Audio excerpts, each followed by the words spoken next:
Ayo kelas B. Kelas B teh salahnya perempuan teh. Biasa nama yang suka cepat selesai itu siapa ya? Junito kelas B, Junito. Kelas B, Pak. Nah, Junito kalau kelas B biasanya teman perempuan yang cepat selesai mengerjakan tugas siapa, Jen? Tamara, Pak. Tamara. Oh ya, Iya, mana Tamara? Ra, Tamara siap ya? Presentasi. Bapak, ini akunya nggak bisa nampilin, soalnya Microsoft Office-nya lagi error. Kasih aja filenya ke host, nanti host yang menampilkan. Nggak bisa dibuka, masalahnya lagi error. Pengen, Pak. Maaf, Pak. Oke, selain Tamara, yang cepat mengerjakan tugas siapa lagi? Jenito. Nenden, Pak. Nenden. Mana Nenden? Den? Halo Nenden. Iya, Pak. Oke, Nenden. Presentasi ya. Iya, Pak. Bentar harus dipindah dulu ke laptop, Pak. Oke, ini di HP, di laptop? Di HP, Pak. Laptopnya di depan kan, di situ ya? Iya, tapi kuotanya lagi limit. Dicoba dulu ya, Pak. Nanti Jenito kirim kuota buat Nenden, Jenito.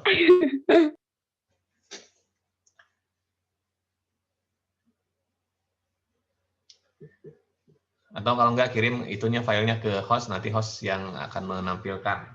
Jadi nanti Nenden bisa tetap off cam, dan nanti yang kameranya yang host yang lagi sejahtera. Siapa hostnya?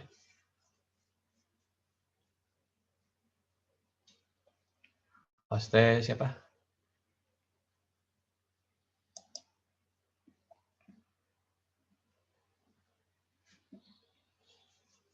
Fidra, Bapak.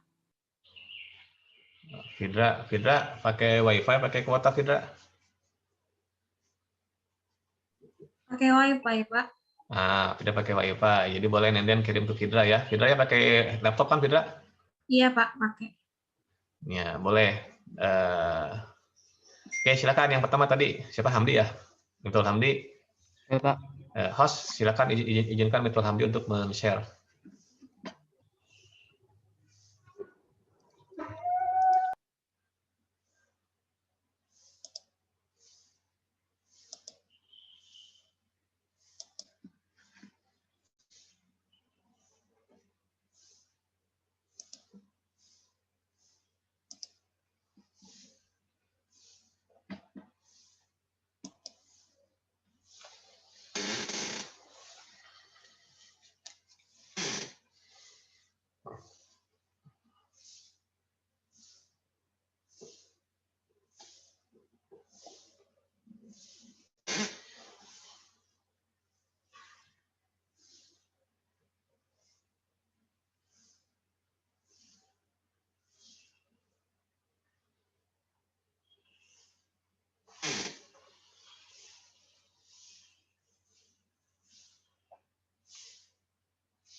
Sudah, Pak. Oke, silakan. Dibaca aja, Pak, gitu. Iya, boleh. Dari judul, kemudian latar belakangnya. Judulnya itu konsep strategi pembelajaran Robbani dan implikasinya terhadap guru pendidikan agama Islam. Latar belakangnya, dalam kegiatan proses pembelajaran, tidak semua peserta didik dapat menyerap dan menguasai tujuan pembelajaran yang telah ditetapkan. Disinilah diperlukan strategi pembelajaran yang tepat sebagai tindakan nyata seorang guru dengan menggunakan metode yang tepat dalam melakukan pembelajaran. Strategi pembelajaran Robbani merupakan salah satu strategi yang terbaik karena strategi ini merupakan strategi yang digunakan oleh Rasulullah SAW dalam mendidik muridnya, yakni para sahabat-sahabat radhiyallahu anhu. Menentukan strategi yang tepat itu merupakan awal yang baik untuk memberikan pemahaman yang lebih baik kepada peserta didik, karena strategi itu bisa menjadi salah satu faktor penentu paham atau tidaknya peserta didik. Lanjut, Pak. Ya. Penguasaan guru terhadap strategi pembelajaran dengan memahami seluk-beluknya akan membuat proses pembelajaran lebih terarah, efektif, serta efisien. Akibat salah dalam memilih strategi pembelajaran bisa menyebabkan peserta didik lambat dalam memahami materi atau bahkan bisa menjadi fatal sampai membuat peserta didik menjadi tidak suka dengan materi yang diajarkan. Bahkan ada yang tidak mau mempelajarinya kembali. Oleh karena itu, dalam hal strategi, seorang guru harus benar-benar tepat dalam memilih strategi yang akan digunakan dalam mengajarkan materi kepada peserta didik. Di antara banyaknya strategi pembelajaran, salah satu strategi yang baik adalah strategi yang telah dipraktikkan oleh Rasulullah SAW saat mendidik muridnya, yakni para sahabat radhiyallahu anhum. Strategi pembelajaran Rabbani dikatakan oleh Ibnu Abbas radhiyallahu anhu sebagai strategi pembelajaran yang bertahap. Berkata Ibnu Abbas radhiyallahu anhu, Rabbani adalah orang yang mendidik manusia dengan ilmu-ilmu dasar sebelum ilmu-ilmu yang tinggi. Strategi pembelajaran Rabbani ini berlandaskan dari perkataan Ibnu Abbas radhiyallahu anhu saat menafsirkan surat Al-Imran ayat 79, yakni kunu rabbanina bima tu'allimuna kitab. Artinya itu, hendaklah kamu menjadi orang-orang Rabbani karena kamu selalu mengajarkan kitab. Ibnu Abbas berkata, ini arti dari Rabbani tadi. Jadilah kamu semua orang itu golongan Rabbani, penuh kesabaran serta pandai dalam ilmu fikih, yakni ilmu pengetahuan yang berhubungan dengan hukum-hukum agama. Yang dimaksud dengan Rabbani ialah orang yang mendidik para manusia dengan mengajarkan ilmu pengetahuan yang kecil-kecil terlebih dahulu sebelum memberikan ilmu pengetahuan yang besar-besar dan sukar. Dari perkataan Ibnu Abbas inilah penulis tertarik untuk menjabarkan strategi pembelajaran Rabbani sehingga menjadi bermanfaat terutama untuk penulis pribadi dan terhadap pembaca sekalian. Strategi pembelajaran Rabbani ini mungkin masih terdengar asing di telinga kita, namun sebenarnya strategi ini sudah sangat familiar karena kita pasti tahu bagaimana proses strategi dakwah Rasulullah SAW, yakni Rasulullah SAW berdakwah dengan cara bertahap, mulai mendakwahi orang-orang terdekat terlebih dahulu sebelum mendakwakan orang-orang yang berada di kawasan Mekah pada saat itu. Pada contoh lainnya seperti larangan khamar, peminuman keras, khamar ini tidak dijadikan Allah haram sekaligus, melainkan terjadi tahapan-tahapan. Islam melakukannya secara bertahap dengan terlebih dahulu memaparkan bahaya yang dikandung di dalam khamar dan seterusnya. Menurut Ali As-Sabuni, seandainya khamar telah dilarang semenjak awal munculnya Islam, tentu mereka akan berkata, kami tidak akan meninggalkan khamar selama-lamanya. Salah satu tujuan pembelajaran adalah memengaruhi peserta didik agar terjadi proses belajar sehingga peserta didik dapat membentuk diri secara positif dalam keadaan tertentu. Karena itu perlu diupayakan suatu strategi yang baik agar bisa membantu terjadinya proses pembelajaran menjadi lebih efektif dan bisa membentuk peserta didik menjadi manusia bermanfaat untuk lingkungannya. Maksud pernyataan tersebut adalah penggunaan strategi dalam kegiatan pembelajaran sangat penting karena untuk mempermudah proses pembelajaran sehingga dapat mencapai hasil yang optimal. Tanpa strategi yang jelas, proses pembelajaran tidak akan terarah sehingga tujuan pembelajaran yang telah ditetapkan sulit tercapai secara optimal. Kegagalan dalam proses pendidikan memiliki banyak faktor yang mempengaruhinya. Salah satunya adalah penggunaan strategi yang kurang sesuai dengan keadaannya. Untuk itu, menjadi tugas seorang guru untuk menggunakan strategi yang tepat, mengingat pentingnya dalam menentukan suksesnya pengajaran. Pada halaman Kompasiana yang ditulis oleh Bukri tahun 2015 terdapat hasil penelitian yang mengatakan bahwa akibat dari kesalahan memilih metode atau strategi pembelajaran itu bisa mengurangi efektivitas tujuan pembelajaran, yang mana pada dasarnya tujuan pendidikan itu membuat yang tidak tahu menjadi tahu, dari yang sulit menjadi mudah, dari yang tidak paham menjadi paham, dari yang tidak mengerti menjadi mengerti, dan tidak terarah menjadi terarah, tapi malah membuat peserta didik menjadi malasan, cuek dalam mengerjakan tugas sehingga timbulnya rasa tidak nyamanan di dalam kelas akibat dari kesalahan guru memilih strategi atau metode dalam melaksanakan pembelajaran. Pada penelitiannya, Dewantara tahun 2012 menjelaskan juga bahwa saat ini pembelajaran di sekolah itu didominasi oleh metode ceramah. Tampaknya metode ini telah menjadi salah satu faktor penyebab kesulitan belajar bagi peserta didik. Akibatnya banyak peserta didik yang merasa bosan sehingga merasa tidak nyaman mempelajari ilmu yang bersangkutan. Salah satu strategi guru adalah dengan menggunakan metode yang berganti-ganti atau digunakan secara bersama-sama seperti metode ceramah, tanya jawab, penugasan, dan lain-lain sebagainya. Sehingga guru bisa membuat peserta didik lebih semangat lagi dalam mengembangkan ilmu pengetahuan. Memilih strategi pembelajaran perlu diperhatikan oleh seorang guru karena salah dalam memilih strategi pembelajaran itu bisa menyebabkan tujuan pembelajaran menjadi tidak sempurna. Yang mana pada dasarnya tujuan awal itu membuat yang tidak tahu menjadi tahu, sulit menjadi mudah, tidak paham menjadi paham, dari yang tidak mengerti menjadi mengerti, dan tidak terarah menjadi terarah, malah membuat peserta didik menjadi cuek, malasan, dan cuek dan mengerjakan tugas sehingga timbulnya rasa ketidaknyamanan di dalam kelas akibat kesalahan guru. Panutan kita telah mengajarkan kepada kita bagaimana cara melakukan pembelajaran dengan baik. Ini strategi pembelajaran Rabbani. Yang mana strategi pembelajaran Rabbani ini tidak perlu kita uji coba lagi karena sudah terbukti ketika Rasulullah SAW menggunakan strategi ini, proses pembelajaran berjalan sesuai dengan keinginan, yaitu baik itu ketika pelarangan khamar maupun strategi beliau dalam berdakwah di kota Mekah.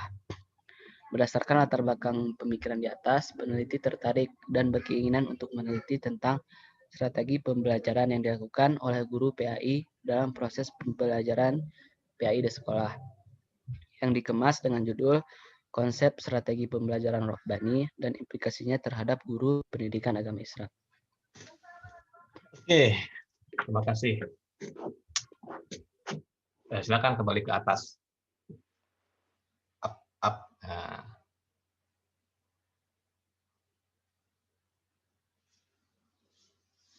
Jadi kan Miftah atau Hamdi panggilannya ini. Biasa teman-teman panggilnya apa? Hamdi. Oke. Hamdi, Anda kan ingin mengembangkan konsep ya, konsep strategi Rabbani dalam pembelajaran PAI dengan berangkat dari argumen bahwa ini sudah diterapkan oleh Rasulullah. Sebelum ke ini, saya ke substansi dulu. Rasulullah menerapkannya dalam proses pembelajaran ataukah di luar proses pembelajaran? Mungkin di dakwah pembelajaran ya Pak? Ya Pak. Nah, artinya kan non formal ya, bukan ya, pembelajaran formal. Pembelajaran formal. Kemudian Hamdi ingin mengadopsi strategi Rabbani Rasulullah dalam berdakwah dalam konteks pembelajaran formal. Gitu ya? Iya, Pak. Nah, tentu beda dakwah dalam konteks non formal dengan strategi ketika diterapkan dalam konteks pendidikan formal. Karena kalau dalam berdakwah itu kan tidak ada alat ukur, tidak ada audiennya juga bisa siapa saja. Tapi kalau ketika pembelajaran formal, setelah didik jelas, kemudian jam dan waktunya juga jelas. Artinya dibatasi oleh ruang dan waktu. Sehingga bagaimana langkah-langkah strategi Rabbani ini diterapkan dalam pembelajaran. Yang pertama, komentar saya belum menemukan masalah dari penelitian ini. Jadi masalahnya apa? Gitu. Saya belum menemukan masalah dalam penelitian ini. Kemudian kaitan antara judul sebagai solusi yang Hamdi tawarkan dengan masalah itu. Nah, jadi di bagian awal ini, coba kalau Hamdi analisis berdasarkan konten yang harus ada dalam latar belakang. Yang pertama, latar belakang harus menggambarkan fenomena fundamental atau konteks penelitian. Coba, kalimat mana dalam latar belakang yang menggambarkan poin pertama? Yang ini, Pak. Oke, Hamdi membawa fenomena tentang strategi pembelajaran. Yang namanya fenomena itu sesuatu hal yang nyata terjadi dan ditunjukkan oleh bukti, bukan asumsi. Di paragraf pertama, saya belum menemukan bukti.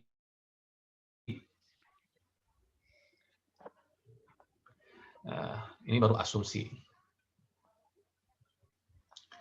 Jadi kalau saya jadi Hamdi, maka saya akan mulai, dengan judul ini akan mulai dari konteks fenomena mengenai strategi pembelajaran. Dimulai dengan pernyataan pokok dari peneliti mengenai strategi pembelajaran. Umpamanya, nih umpamanya Hamdi ya, umpamanya gini, Hamdi mengatakan dalam tulisan ini, strategi pembelajaran merupakan salah satu faktor yang berpengaruh terhadap efektivitas pembelajaran. Nah, itu pernyataan dari peneliti. Jadi, Hamdi langsung memulai dengan pernyataan peneliti, posisi peneliti, yang mengatakan bahwa strategi pembelajaran merupakan salah satu faktor yang berpengaruh penting terhadap efektivitas pembelajaran. Nah, pernyataan ini harus didukung oleh pernyataan ahli, didukung oleh teori. Nah, kalau perlu, Hamdi munculkan menurut siapa bahwa komponen pembelajaran mencakup apa saja. Nah, nanti Hamdi bisa mencatat, mengutip salah satu teori tentang teori pembelajaran, yang di dalamnya tercantum bahwa strategi merupakan salah satu faktor itu. Sehingga umpamanya ya, ini umpamanya. Strategi pembelajaran merupakan salah satu faktor yang berpengaruh terhadap efektivitas suatu pembelajaran. Munarman menyebutkan ada 4 faktor penting dalam pembelajaran. Itu 1, misalnya tujuan, 2, materi, 3, strategi, 4, evaluasi. Berdasarkan pendapat Munarman ini, kita dapat melihat bahwa strategi menjadi salah satu faktor selain dari faktor tujuan, faktor materi, dan faktor evaluasi. Oleh karena itu, untuk mencapai pembelajaran yang efektif, maka seorang guru harus menguasai strategi pembelajaran. Titik. Nah, itu sudah bicara konteks. Jadi konteks itu fokusnya, si peneliti ingin bicara tentang strategi pembelajaran. Nah, setelah bicara konteksnya, kemudian gambarkan fenomena yang berkembang saat ini seperti apa.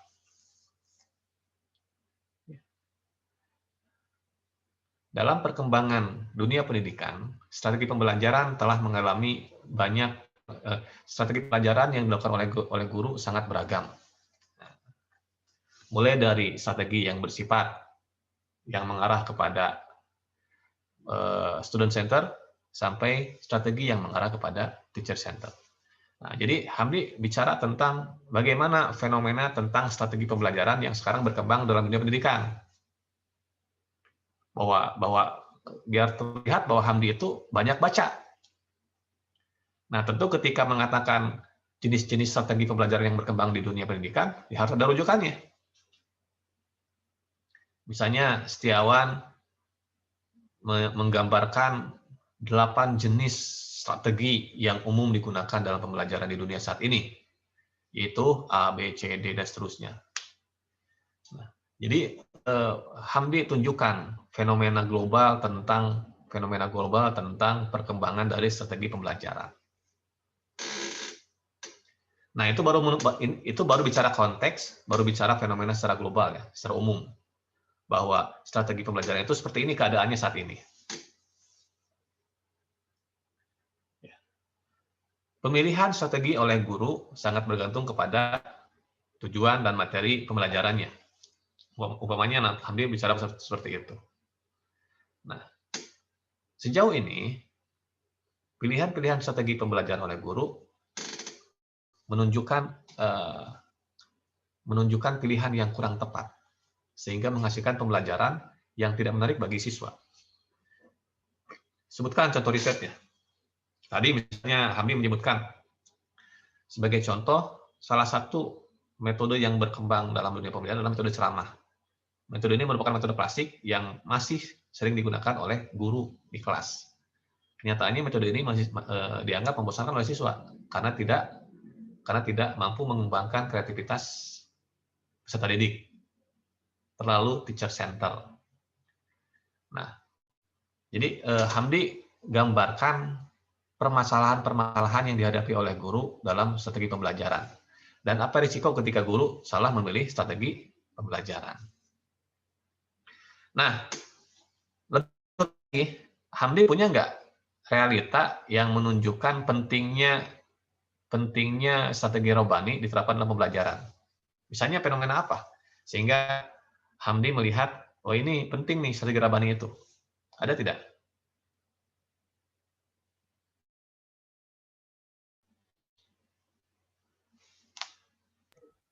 Fenomena seperti tadi Pak, misalnya akibat salah memilih strategi, kadang ada siswa yang tidak merasa nyaman gitu Pak melakukan belajar. Artinya kan itu tidak mengerucut Rabani. Ini mah fenomena yang berkaitan dengan Rabani. Umpamanya gini, Hamdi menemukan fenomena bahwa guru itu cenderung ketika ngajar tidak bisa membuat tidak memperhatikan aspek psikologi anak, tidak memperhatikan tingkat kesulitan materi, sehingga yang penting di materi ada di kurikulum ada disampaikan saja. Padahal misalnya perkembangan peserta didik itu berpengaruh terhadap kemampuan dia dalam menguasai materi pembelajaran. Sehingga dibutuhkan langkah-langkah pembelajaran yang bertahap, mulai dari yang mudah sampai ke yang sulit. Nah, Hamdi harus menemukan problema realita bahwa guru dalam melaksanakan pembelajaran cenderung tidak memperhatikan aspek-aspek kesiapan anak, aspek psikologis anak dalam menerima materi. Sehingga anak merasa berat dengan materi itu. Nah, ada tidak yang seperti itu? Belum nemu Pak. Nah, karena gini, kalau jawabannya guru salah memilih strategi, artinya kan pilihannya bukan hanya Robani kan, bisa apa saja strateginya kan. Nah, jadi harus ada fenomena yang memang ini loh lebih tepat menggunakan Robani. Guru mengajar secara bertahap, mulai dari yang mudah terus sampai ke tingkat kesulitannya. Nah, kalau kita kaji nih, maaf ya Hamdi, kalau kita kaji dari KKNI, dari kurikulum, itu justru sudah sangat Robani. Kalau Anda baca kurikulum PAI di SD, itu baru sampai level mengetahui, gitu kan, mengenal. Nanti naik lagi ke level C1, C2, C3, C4, C5, C6, itu sudah menunjukkan Robani. Jadi taksonomi Bloom itu sebetulnya sudah menggambarkan strategi Robani. Betul tidak, Hamdi?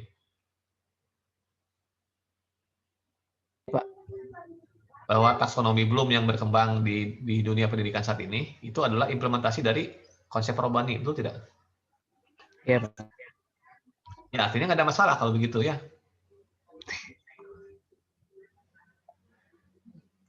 Karena mungkin istilahnya Robani zaman Rasul diimplementasikan dalam dunia pendidikan jadi taksonomi Bloom. Walaupun yang menemukannya si Bloom itu ya, bukan orang Islam, yang menemukannya Bloom. Bahwa kan taksonomi Bloom berangkat dari sebuah asumsi bahwa pembelajaran itu harus memperhatikan karakteristik peserta didik. Sehingga untuk level anak-anak SD jangan dikasih materi yang analisis, evaluasi, sintesis, kasihlah level yang cukup mengenal, menyebutkan, mengulang, itu di level sekolah dasar. Nah, jadi jangan sampai gini. Solusi yang ditawarkan Hamdi sebetulnya sudah berjalan gitu. Hanya dalam istilah yang lain.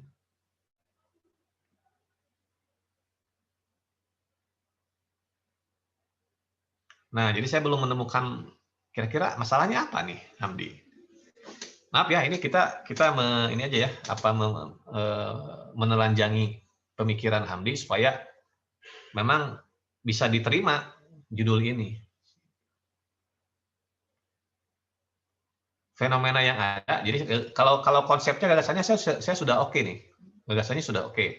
Hanya masalahnya saya belum oke. Karena saya belum menemukan masalahnya di riset ini. Jadi kalau tidak ada masalah kan nanti pertanyaannya buat apa diteliti? Itu tidak ada masalah kok. Hamdi menawarkan konsep strategi karena ada satu fenomena, ada satu realita yang butuh jawaban Dan jawabannya adalah konsep Rabbani ini.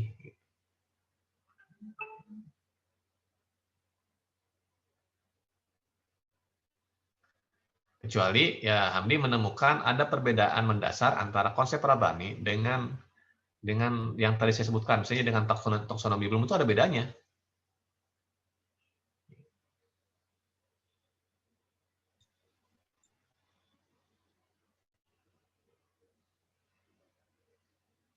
Pusing ya, Hamdi ya?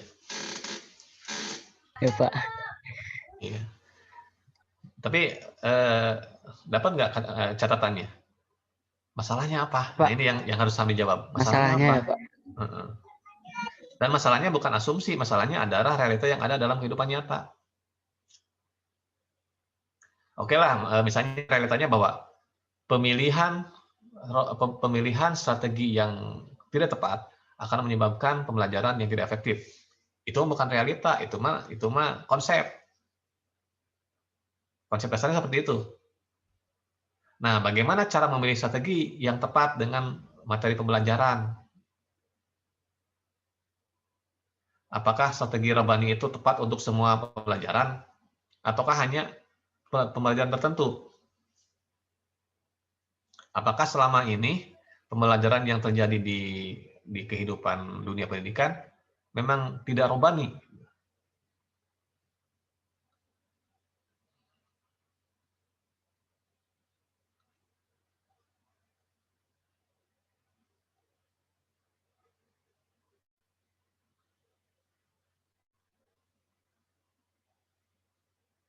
Jadi Hamdi hanya tinggal menunjukkan ada realita permasalahan strategi pembelajaran oleh guru PAI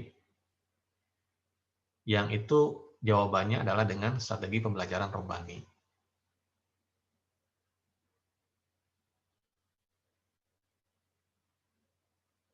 Nih, berarti kan Hamdi sudah baca pembelajaran Rabbani kan ya? Ya, Coba bisa nggak Hamdi menceritakan contoh praktis bagaimana pembelajaran Rabbani dalam pembelajaran PAI? Contoh praktisnya ketika belajar itu mempelajari ilmu-ilmu yang mendasar Pak, seperti ya ilmu usul lah Pak, akidah gitu. Karena jika akidahnya tidak kuat nanti akan kalau itu mah kurikulum atau bukan di pembelajaran. Kalau pembelajaran kan sudah jelas ada materi-materinya. Misalnya Hamdi jadi guru PAI ini. Materi hari ini tentang temanya tentang keluarga misalnya. Nah, bagaimana membelajarkan tentang strategi Rabbani dalam tema keluarga itu? Kalau dari Rabbani berarti mulai dari pengertiannya dulu gitu Pak. Nah, selama ini emang nggak seperti itu materi-materi di buku. Seperti itu Pak. Itu ya. Berarti nggak ada masalah ya sebetulnya.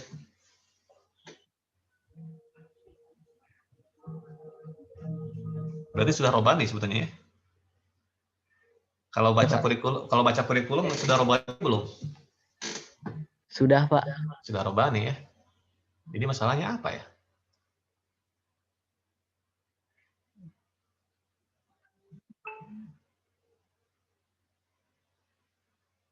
Ya sekarang kan Anda belajar metrik saja nih, Rabbani tidak nih.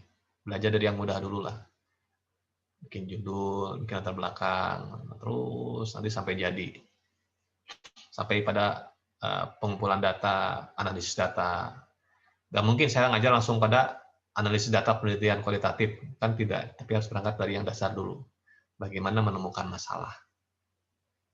Nah, hari ini Hamdi sudah membuat sebuah solusi tanpa masalah. Ini mirip dengan pegadaian. Menyelesaikan masalah tanpa masalah.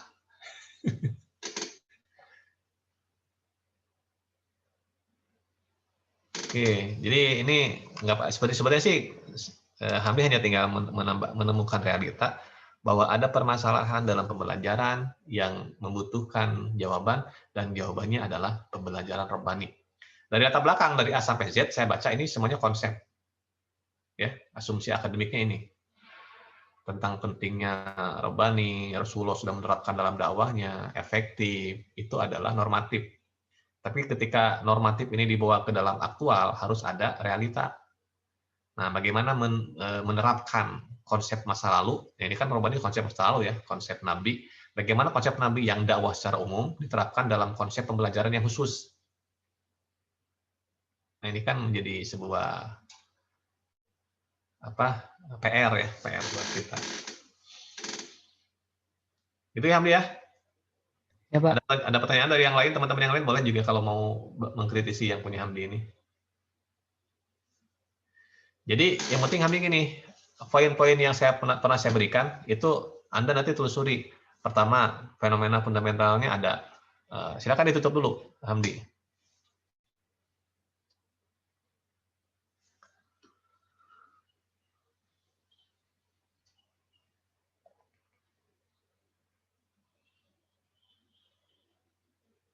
Silakan yang punya Hamdi, screen-nya ditutup dulu.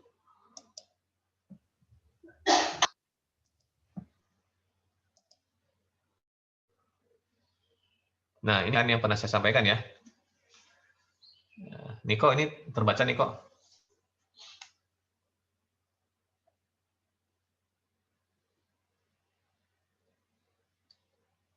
Niko, ini kebaca Niko?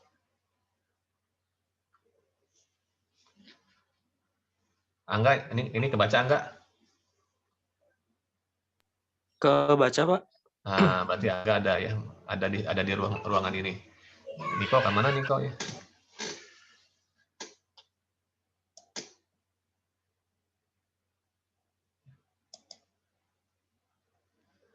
Nisa, Insani, ini kebaca nggak, Nis? Iya, Bapak kebaca. Oke, sip. Saya sampel aja 2 orang, berarti ada dalam ruangan ini. Tadi yang satu nggak ada ya, Niko. Mana Niko? Oke, jadi Anda bikin daftar checklist di latar belakang, dan poin-poin ini coba Anda tunjukkan di mana. Misalnya latar belakang memuat konteks penelitian, checklist kalau ada. Kalau perlu kasih keterangan. Di paragraf keberapa konteks ini adanya. Atau Anda boleh memberikan stabilo warna tertentu untuk menunjukkan konteks penelitian. Fundamentalnya, yang mana fundamentalnya. Ya, kemudian kondisi ideal. Berdasarkan konteks itu apa kondisi idealnya. Jadi kalau tadi Hamdi bicara tentang strategi pembelajaran, ya, bagaimana yang ideal strategi pembelajaran itu? Yang ketiga, kondisi nyata empirik, buat data checklist-nya. Di checklist kalau memang ada apa fenomena dari pembelajaran yang bermasalah dengan kondisi ideal tadi. Ya, terus kesenjangannya apa? Bandingkan antara kondisi ideal dengan kondisi nyata empirik. Lalu identifikasi kenapa sampai muncul kesenjangan itu. Nah, baru di situ akan ada masalah. Lalu kaitkan masalah dengan solusi yang Anda tawarkan dengan cara apa? Fokuskan apa yang menjadi permasalahannya. Lalu solusi yang ditawarkannya apa? Nah, baru jadi judul. Jadi poin-poin ini harus Anda telusuri dalam latar belakang Anda bahwa ada poin-poin ini.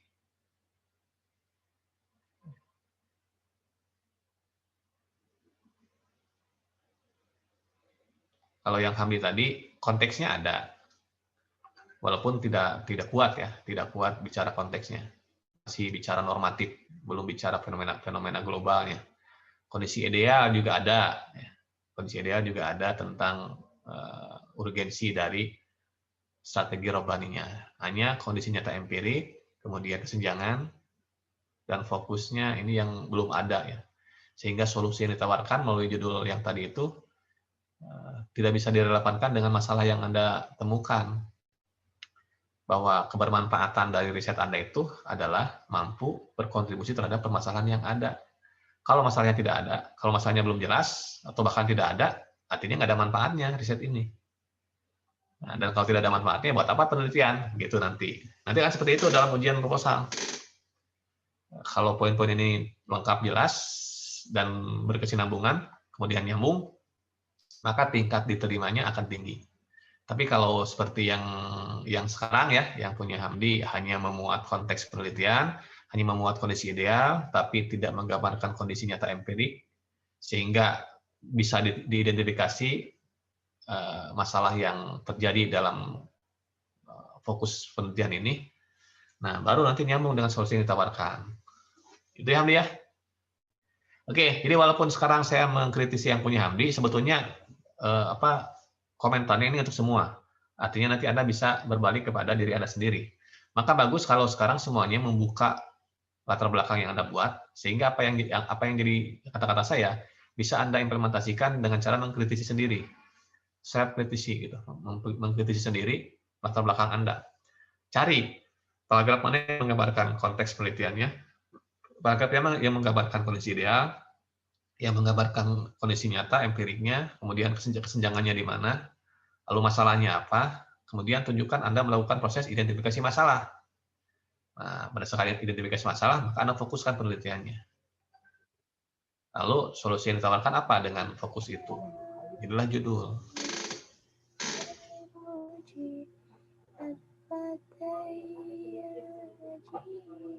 Itu ya, Hamdi ya. Oke, teman-teman yang lain, ada pertanyaan atau pernyataan? Boleh.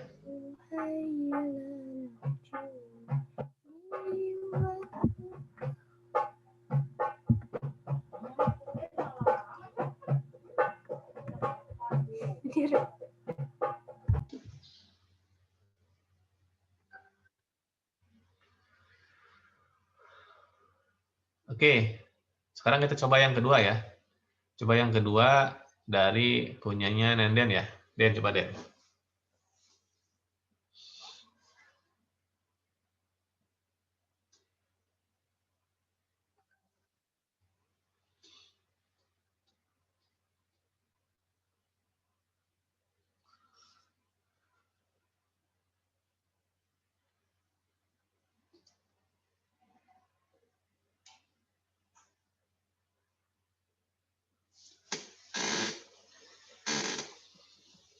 Bismillah Bapak, sebelumnya suara Nenden terdengar jelas enggak Pak? Oke, terdengar serak-serak gitu suaranya.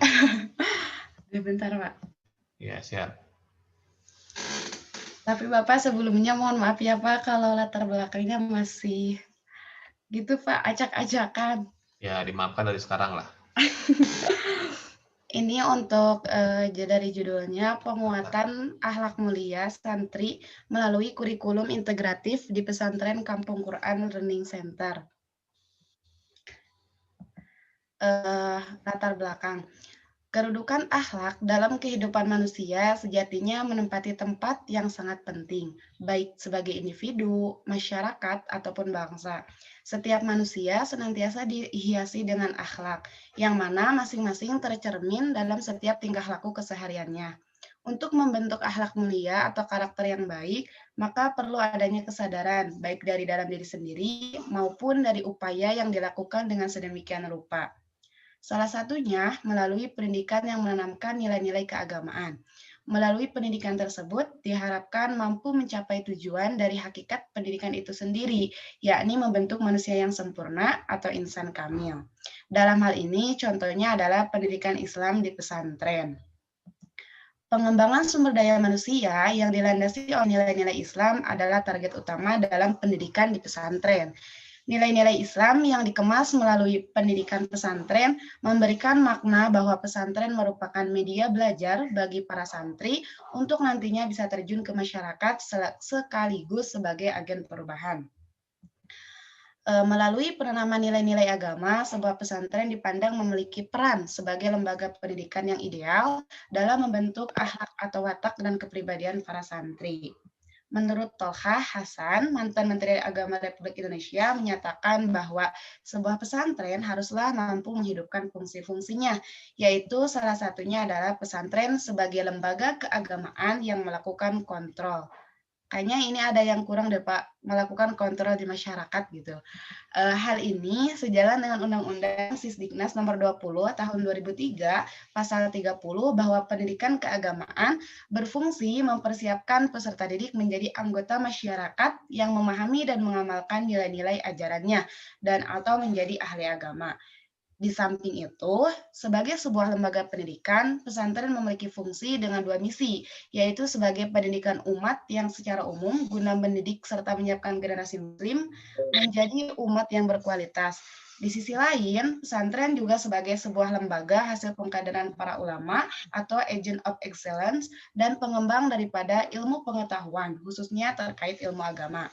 Peran pendidikan di pesantren dalam membentuk para santri memiliki pengetahuan ilmu agama dan berakhlakul karimah juga sejalan dengan tujuan dari pendidikan nasional sebagaimana yang tercantum dalam Undang-Undang Nomor 20 Tahun 2003 Pasal 3 tentang Sistem Pendidikan Nasional, yaitu mengembangkan kemampuan dan membentuk watak serta peradaban bangsa yang bermartabat dalam rangka mencerdaskan kehidupan bangsa, bertujuan untuk mengembangkan potensi peserta didik agar menjadi manusia yang beriman dan bertakwa kepada Tuhan Yang Maha Esa, berakhlak mulia, sehat, berilmu, cakap, kreatif, mandiri, dan menjadi warga negara yang demokratis serta bertanggung jawab.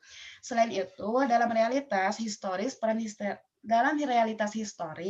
peran pesantren sejak kebangkitan nasional sampai dengan perjuangan kemerdekaan Republik Indonesia juga telah berpartisipasi aktif. Dengan itu, kemudian pemerintah Republik Indonesia mengakui pesantren sebagai dasar dan sumber daripada pendidikan nasional. Arus globalisasi dan modernisasi kini telah memasuki bilik pesantren. Dengan demikian, hal tersebut tentu menjadi sebuah tantangan apakah pesantren akan bersifat statis dan tertutup karena tetap mempertahankan tradisi-tradisi lamanya atau sebaliknya bersikap dinamis dan menyesuaikan dengan perkembangan zaman dan menghadapi berbagai macam tantangan ke depannya. Salah satu dampak dari adanya arus globalisasi ini adalah telah terjadinya krisis moral pada generasi muda saat ini. Dengan demikian, hal yang menjadi persoalan pokok di era globalisasi ini adalah bagaimana menyiapkan sumber daya manusia, tentu generasi muda yang modern, berkualitas, dan berakhlakul karimah. Kemudian juga mampu bersaing serta tidak tersesat dalam menghadapi kehidupan yang diwarnai oleh kemajemukan budaya dan kemajuan iptek. Adanya arus globalisasi yang begitu pesat, pesantren dituntut tidak hanya terlibat dalam masalah keagamaan yang tengah dihadapi umat, akan tetapi harus melek juga terhadap persoalan-persoalan yang ada di masyarakat. Kemudian pesantren kini tidak hanya berperan dalam lingkup dakwah saja, melainkan juga dalam bidang revolusi moral, serta perubahan sosial untuk kemaslahatan umat. Tantangan besar lainnya yakni bagaimana mengatur peradaban umat yang kini telah terlena dengan kecanggihan ilmu pengetahuan dan teknologi. Saat ini pesantren tidak hanya harus berupaya dalam mempertahankan nilai-nilai tradisi, namun harus siap pula dengan amukan dari globalisasi yang mana setiap saat bisa saja menghancurkan nalar kritis para santri yang berbasis Islami. Bertitik tolak pada peran pesantren sebagai pendidikan Islam yang membentuk akhlakul karimah para santrinya, serta untuk menjawab berbagai persoalan yang menjadi tantangan dalam keterkaitannya dengan perkembangan arus globalisasi dan modernisasi saat ini, yaitu mengancam adanya krisis moral pada generasi muda. Maka dari itu, penulis bermaksud untuk mengangkat pembahasan terkait penerapan kurikulum yang tepat dalam menunjang pencapaian dari tujuan pendidikan di pesantren, terutama dalam membentuk akhlak mulia. Penerapan kurikulum ini yaitu di pesantren modern yang bersifat independen, yakni berjenjang pendidikan tingkat 1 setara dengan 1 tsanawiyah sampai tingkat 6 atau setara dengan 3 aliyah. Jenis pesantren terakhir ini sudah mendapat pengakuan kesetaraan derajat pendidikan. Oleh karena itu, penulis mengangkat judul penelitian yaitu penguatan akhlak mulia santri melalui kurikulum integratif di pesantren Kampung Quran Learning Center. Gitu, Pak. Oke. Respon awal saya suka dengan gaya bahasanya. Ini sudah gaya bahasa mahasiswa semester akhir, ya, mengalir ilmiah. Baik, kita komentari ya. Atau ada teman lain yang mau komentari dulu? Sebelum saya. Setuju nggak? Ini gaya bahasanya enak didengar. Novi, setuju nggak Novi?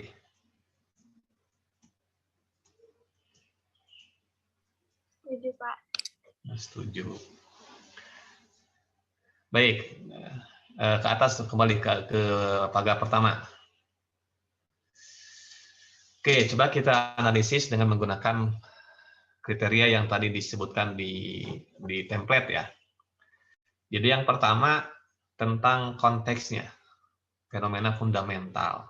Ini Nendian sudah menggambarkan secara detail tentang konteks mulai dari peran pesantren, bla bla bla bla bla.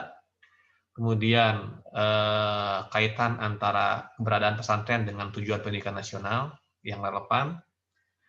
Nah, kemudian diperkuat dengan fenomena pesantren yang mampu menghadirkan para peserta didik yang berakhlak mulia, sehingga tidak ada cerita lulusan pesantren itu beda dengan karakteristik akhlak mulia pesantren, beda dengan karakteristik siswa sekolah umum. Nah, lalu kemudian Nenden juga menggambarkan satu fenomena global bahwa sekarang ini pesantren berada dalam konteks masyarakat global. Sehingga harus globalisasi, suka tidak suka, masuk juga ke pesantren. Ada tuntutan bahwa pesantren tidak hanya bicara normatif tentang tradisi, tapi pesantren juga harus siap membekali peserta didik menghadapi arus dari globalisasi itu. Sehingga santri yang dulunya hanya taunya kitab kuning, nah sekarang harus tahu bagaimana menggunakan internet, bagaimana menggunakan tablet, bagaimana memanfaatkan media sosial. Sehingga konteks perkembangan globalisasi harus menjadi bagian dari pembelajaran santri di pondok pesantren. Nah, paling catatan saya gini, Nenden, bagus kalau Nenden kemudian tambahkan di dalamnya bagaimana umumnya kurikulum pesantren itu seperti apa sih? Siapa? Ya, gambarkan bahwa ada permasalahan dengan kurikulum di pesantren. Kan ini judulnya kan penguatan kurikulum menjadi solusi atas akhlak mulia santri. Iya, Pak. Akhlak mulia santri sudah kuat, tetapi ketika menghadapi arus globalisasi harus diperkuat. Maka judulnya penguatan ya. Jika kalau ditanya mengapa penguatan judulnya? Karena sebetulnya sudah berakhlak sampai itu ya. Iya, Pak. Tapi akhlaknya akan teruji ketika dia berhadapan dengan arus yang lebih kuat, namanya arus globalisasi. Maka harus penguatan. Penguatannya akhlak mulia santri bukan hanya siap menghadapi tradisi lokal, tapi juga harus siap menghadapi budaya global. Kalau tradisi lokal, ketika santri kembali ke kampung halamannya, dia berhadapan dengan masyarakat. Itu gampang. Tetapi ketika dia menghadapi arus masyarakat global, menghadapi bagaimana santri ketika dia mulai bersentuhan dengan internet, bersentuhan dengan sosial media, nah kumaha akhlakna bisa kuat. Nah, berarti nanti Nenden tambahkan bagaimana realita kurikulum pesantren saat ini. Umpamanya ya, kebanyakan pesantren masih menggunakan kurikulum tradisional. Santri hanya diajarkan ilmu-ilmu dasar keislaman, tetapi tidak disiapkan dengan ilmu-ilmu praktis yang berhubungan dengan arus globalisasi tadi. Itu Dan ya? Iya, Pak. Sehingga, nah saya melihat sebetulnya kan ini yang jadi masalah itu harus dalam tatanan akhlak mulia.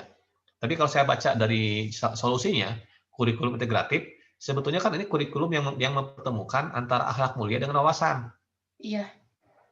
Sehingga kalau saya melihat ini bukan hanya penguatan akhlak mulia, tetapi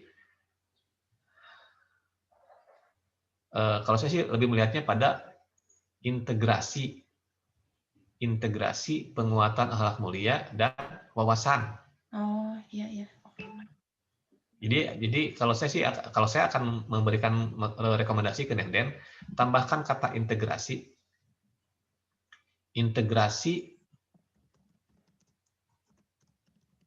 penguatan akhlak mulia dan wawasan santri melalui kurikulum integratif. Jadi ada dua variabel yang diselesaikan dengan kurikulum integratif ini. Pertama adalah akhlak mulianya semakin diperkuat, yang keduanya adalah wawasan juga diperkuat. Atau kalaupun tidak pakai integrasi, hanya menambahkan satu variabel, penguatan akhlak mulia dan wawasan santri melalui kurikulum integratif. Boleh wawasannya diperkuat, penguatan akhlak mulia dan wawasan global santri, nah boleh. Artinya kan tapi itu nanti harus tergambar kurikulum integratif ini seperti apa isinya.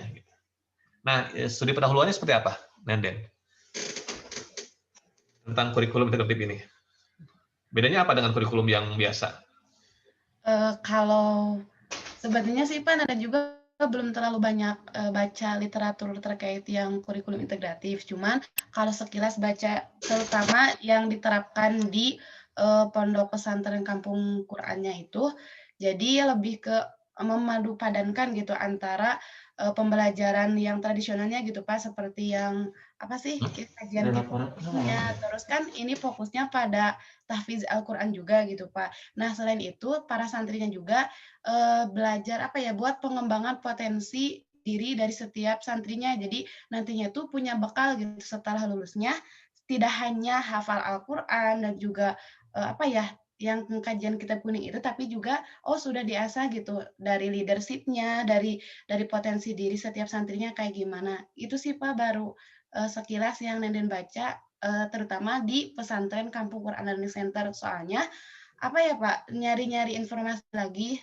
kalau khusus yang di pesantren Kampung Quran di sana tuh belum terlalu banyak informasi yang Nenden dapatkan, karena emang kayaknya belum ada yang neliti juga gitu Pak di pesantren itu. Jadi mungkin harus ke sana gitu untuk tahu gimana detailnya gitu. Baik, jadi catatan pertama saya tadi ya, tambahkan fenomena yang menggambarkan kurikulum pesantren saat ini. Seperti apa umumnya? Baik. Apa yang umum dipelajari oleh pesantren di Indonesia? Bagus kalau Nenden bisa memetakan pesantren ke dalam karakteristiknya. Misalnya pesantren di Indonesia bisa dipetakan dalam beberapa jenis pesantren. Ada pesantren salafi misalnya, ada pesantren modern, ada pesantren apa gitu. Bagus kalau punya data, ada berapa banyak pesantren di Indonesia.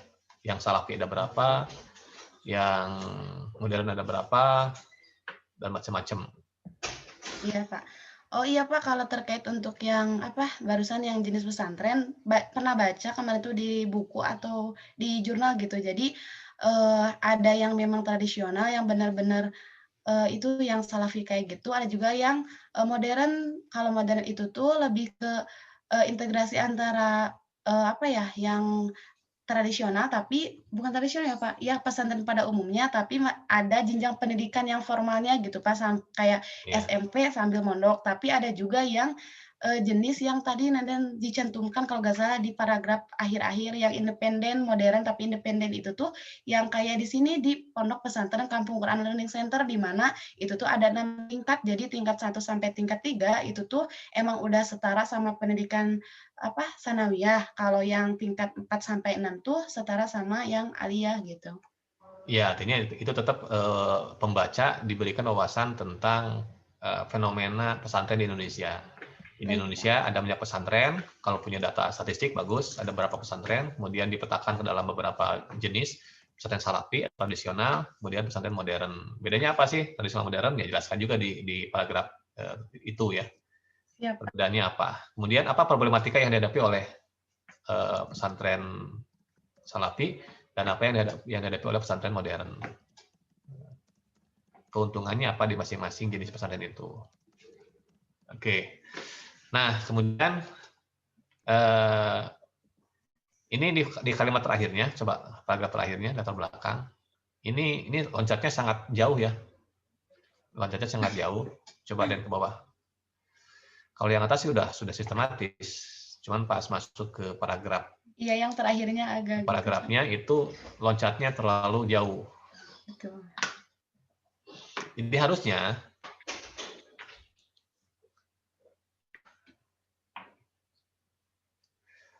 Nenden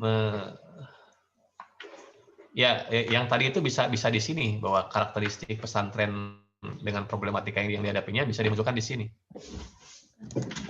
Bahwa misalnya Nenden menemukan permasalahannya adalah kurikulum yang dikembangkan di pesantren belum mensinergikan antara kebutuhan terhadap ilmu dasar agama dengan kenyataan bahwa peserta didik atau santri akan berhadapan dengan dunia baru, namanya dunia global, masyarakat global.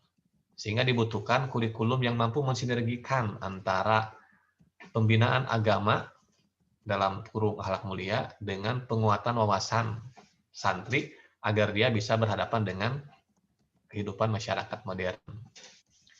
Nah, salah satu upaya yang dilakukan oleh pesantren dalam mengantisipasi fenomena itu adalah dengan cara mengembangkan kurikulum di masing-masing pesantren. Berdasarkan hasil studi pendahuluan, nah sebutkan, berdasarkan hasil studi pendahuluan, salah satu pesantren yang berusaha mensinergikan antara pembinaan akhlak mulia santri melalui pelajaran agama dengan penguatan wawasan melalui materi-materi di luar materi keagamaan itu adalah Pondok Pesantren Kampung Quran Learning Center. Jadi sebutkan datanya bahwa Anda tahu tentang kurikulum integratif ini dari mana? Studi pendahuluan. Studi pendahuluannya melalui apa? Apakah observasi langsung, wawancara, atau melalui dokumen? Nenden tahu ini tentang dari mana? Yang mana, Pak? Pesantren Kampung Quran Learning Center. Kan emang pesantrennya juga dekat daerah Nenden juga gitu. Terus emang kata guru ngaji juga gitu, bagus gitu, tahunya dari sana. Terus Nenden tuh cari-cari juga kan di webnya gitu. Kalau soalnya kalau Oke, itu diformalkan ya, diformalkan. Ya. Berdasarkan studi pendahuluan terhadap kurikulum pesantren di Pesantren Kampung Quran Learning Center. Nah, nanti kan kalau penguji nanya bagaimana cara proses Anda melakukan studi pendahuluan, yang dijelaskan saja. Anda observasi, Anda wawancara, Anda baca dokumen. Nah, gitu. Bahwa Pondok Pesantren Kampung Quran Learning Center mengembangkan satu kurikulum yang disebut dengan kurikulum integratif. Integratif yang dimaksud dalam kurikulum ini adalah mempertemukan antara yang tadi ya, antara materi kurikulum pembinaan keagamaan dengan kurikulum apa istilahnya itu? Ya, intinya untuk mempersiapkan santrinya menghadapi nantinya di masyarakat. Gitu. Jadi bukan hanya menguasai ilmu agama, tapi juga menguasai ilmu kehidupan. Itu kan intinya ya? Iya, Pak. Nah, jadi catatan saya pertama, judulnya boleh ditambahkan integrasi penguatan akhlak mulia santri dan wawasan. Nah, terus dilanjutkan. Ya. Atau kalau mau tidak pakai integrasi, boleh langsung hanya tambahkan variabel wawasan. Yang kedua adalah tambahkan paragraf yang bicara tentang fenomena pesantren di Indonesia seperti apa. Ya, tadi saya sampaikan ya. Kemudian tambahkan juga hasil studi pendahuluan yang bicara tentang pesantren Kampung Quran Learning Center dan kenapa ini layak diteliti, kaitannya apa dengan permasalahan. Itu Den ya? Iya, siap, Pak.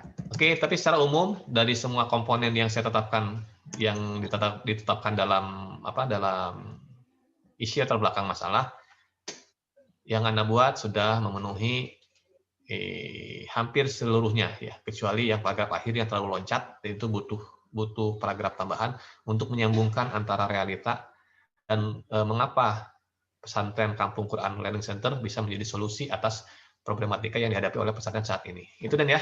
Iya, Bapak. Oke, teman-teman. Ini yang Nenden bisa jadi contoh ya, contoh yang bagus. Tapi ini saya belum menghitung berapa jumlah literatur yang digunakan untuk bagian pendahuluan ini. Tapi tadi itu penting ya, menambahkan tentang fenomena pesantren di Indonesia saat ini. Mungkin bisa nambah lagi beberapa artikel untuk menguatkan argumen Anda di latar belakang ini. Oke teman-teman, kita boleh beli aplaus buat Hamdi dan Nenden. Yeah. Bagus ya, ada dua contoh Hamdi, contoh yang kurangnya, Nenden contoh yang memenuhi, ya, bukan memenuhi, nyaris memenuhi karakteristik latar belakang masalah, supaya jadi pembelajaran buat Anda semua. Oke, sampai sini dulu. Nenden jangan lu ditutup ya. Nanti nyambung ke rumusan masalahnya. Oke, ada pertanyaan dulu dari teman-teman terkait dua contoh sampel ini. Tapi saya sambil Anda mikir ya, saya izin dulu ke toilet ya, bentar ya.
Itu di mute Bapak. Itu di mute. Oh, Pak nih. kenapa? Katanya bahasannya Pak.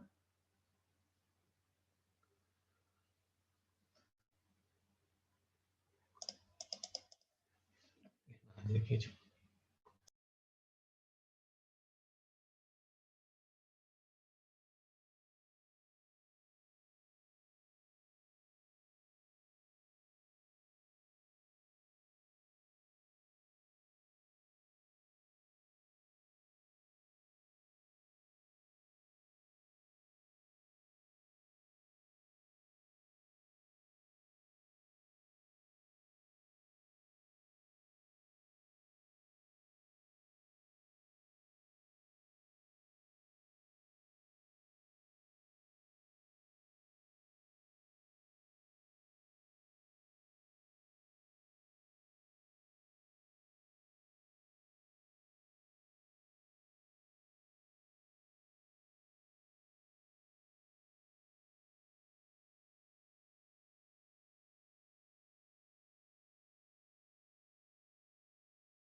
Oke, masuk lagi ke sesi selanjutnya.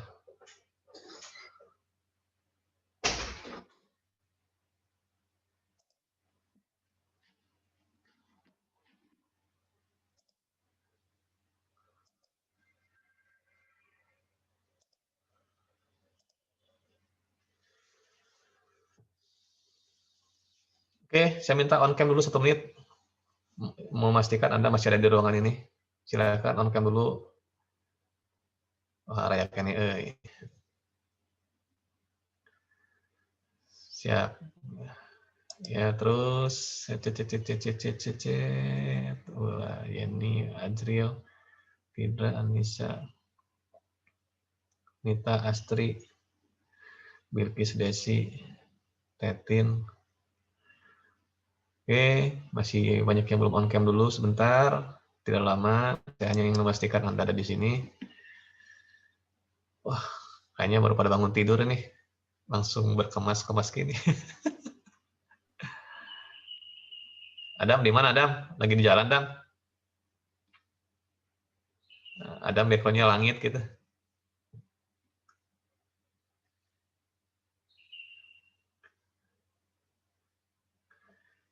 Ini Jenito, kemudian ini lagi di masjid ya. Sama Rahman ya, di masjid ya.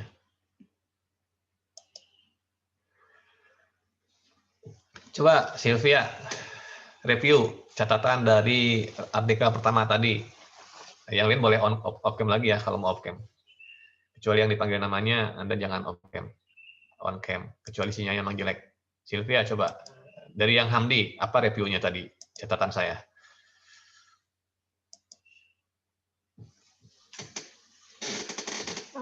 Tadi ada beberapa yang kurang, Pak. Kalau nggak salah tuh tentang metode atau apanya ya?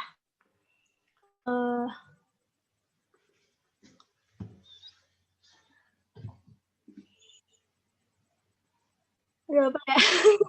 Tentang ininya Pak, kayak tadi tentang kurikulumnya kalau nggak salah. Ya. Hamdi mah tidak bicara kurikulum ah. Oh bukan ya Pak ya? Ali, coba Ali Iman Hakim. Coba Ali, tadi review saya apa tuh kepada Hamdi? Nggak ada masalahnya Pak di yang proposal Hamdi itu. Latar belakangnya nggak ada masalahnya. Karena yang Roban itu hampir sama dengan taksonomi belum seperti itu Pak. Oh, tidak ada masalah yang dimunculkan dalam latar belakang masalah. Ya, seperti itu. Itu ya. Oke, yang kedua yang punya Nenden. Nih, saya ingin tahu nih auranya Lutfiah kalau di rumah seperti apa nih. Coba Lutfi. Review saya terhadap latar belakangnya Lutfiah. Tadi tuh Bapak yang nenden tuh tinggal semuanya udah ada, tapi tinggal ditambahkan fenomena, kalau nggak salah tuh. Terus di judulnya juga bisa ditambahin, itu Pak. Tambahin apa? Tambahin cengek? Saus? Iya, ditambahin namanya.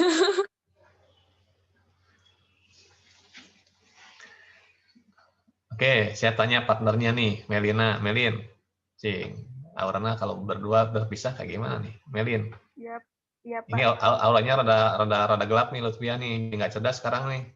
Kemarin mah cerdas. Ketinggalan aura room 5-nya, Pak. Coba Melin, catatan saya terhadap Yang tadi ditambahkan yang fenomena pesantrennya itu ya, Pak. Yang di nenden tuh. Kemudian yang di akhirnya itu terlalu pembahasannya itu anjlok di akhir-akhir. Jadi harus bagaimana biar nggak anjlok? Itu. Kan kalau tadi yang dibahas itu kan ngalir gitu ya, si pembahasannya dari awal. Pas di akhir itu tiba-tiba kurang sesuai gitu. Gimana ya sih? Nah, ini ketahuan berarti Lutfiah dan Melina jangan terpisah. Karena ketika kalian terpisah, otak kalian terpisah juga. Tidak bisa menyatu. Ya, harus berdampingan terus. Saling memperkuat. Ya. Iya. Ya, nanti Melina harus nyanyinya optimis. Ya. Mencintaimu dalam nyata. Nah, gitu nanti. Oke, kita tanya ke pelakunya ya. Hamdi, coba Hamdi. Ini banyak teman-teman yang sepertinya kemarin tadi tidak merespon utuh ya. Jadi apa catatan saya terhadap latar belakang yang Anda buat, Hamdi? Pertama, dukungan-dukungan teorinya ditambahin lagi, Pak. Teorinya diperkuat lagi. Terus temukan masalah yang nyata, yang mana masalah itu bisa menjadi solusi, dimunculkan atau diterapkan strategi organik. Itu yang umumnya masalah, Pak, masalahnya. Ya. Oke, Nenden, catatan saya terhadap latar belakang Anda. Oh iya Pak, tadi ada beberapa tambahan dari Bapak. Yang pertama tuh terkait diksi ya, pemilihan diksi di judulnya. Boleh ditambahkan, tadi tuh kata integrasi, jadi integrasi penguatan akhlak mulia, atau tambahkan juga gitu variabelnya jadi 2, yaitu integrasi penguatan akhlak mulia dan wawasan global santri, misalkan melalui kurikulum integratif ya di pesantren itu gitu. Itu untuk diksi dari judulnya sendiri. Terus gambarkan juga terkait permasalahan kurikulum di pesantren itu seperti apa, realita kurikulum saat ini tuh secara umumnya bagaimana, tambahkan juga fenomena terkait kurikulum di pesantren Indonesia, terus lebih bagusnya lagi disajikan data statistik gitu, petakan ada berapa jenis sih sebenarnya pesantren di Indonesia tuh yang salafi, yang modern, dan yang independen yang tadi.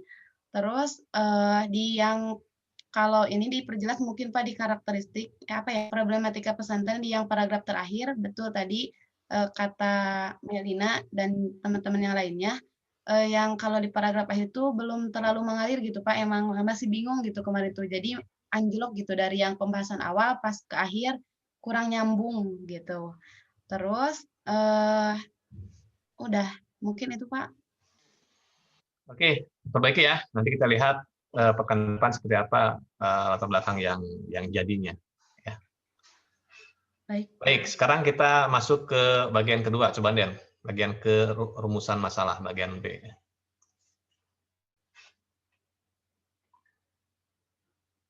Fidra, coba Fidra. Nah, Fidra, ke rumusan masalah. Oke, jadi yang Nenden itu kan jelas ya. Tadi masalahnya berkaitan dengan,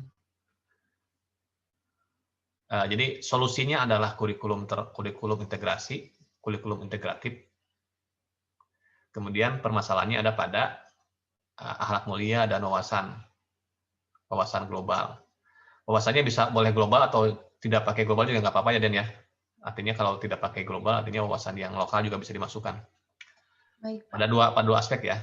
Masalahnya pada penguatan akhlak mulia santri dan wawasan.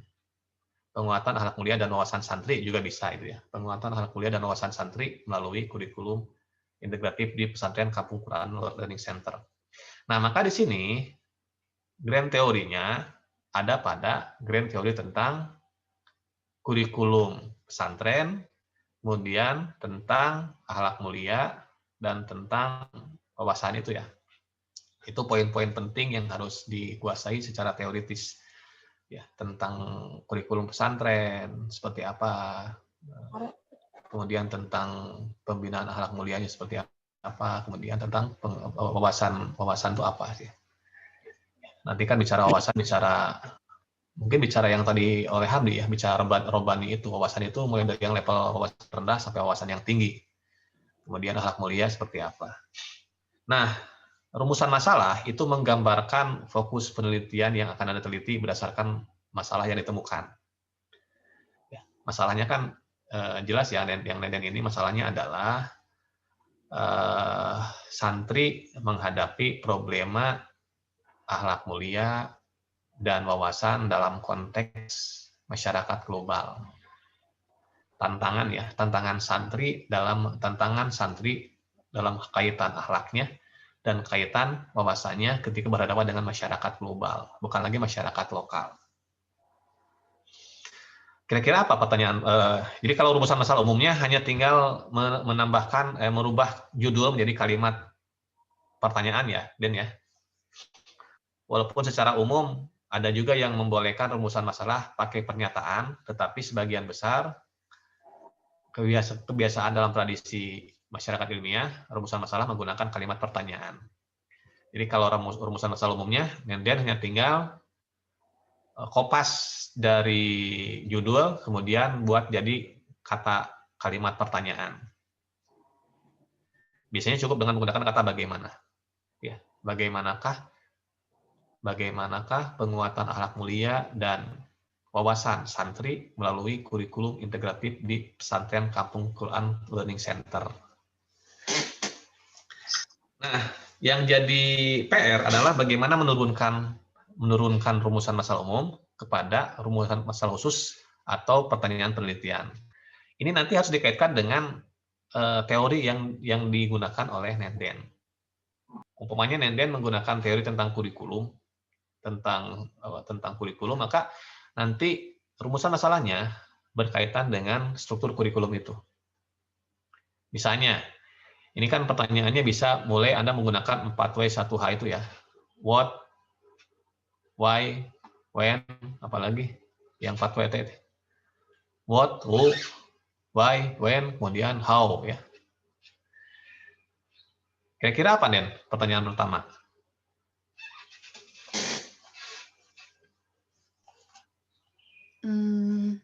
Apa ya, Pak? Bentar.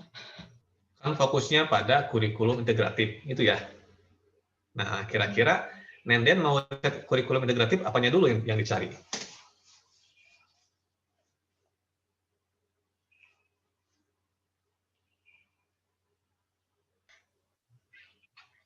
Jadi kayak kalau kan misalkan ya gimana ya, Pak?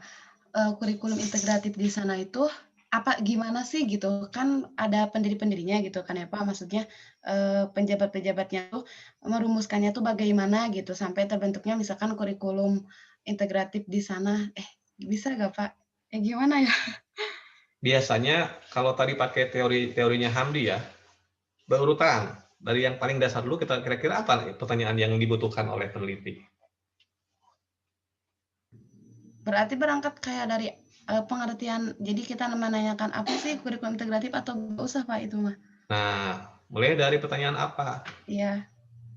Apa muatan, Anda boleh bicara muatan, boleh isi. Iya.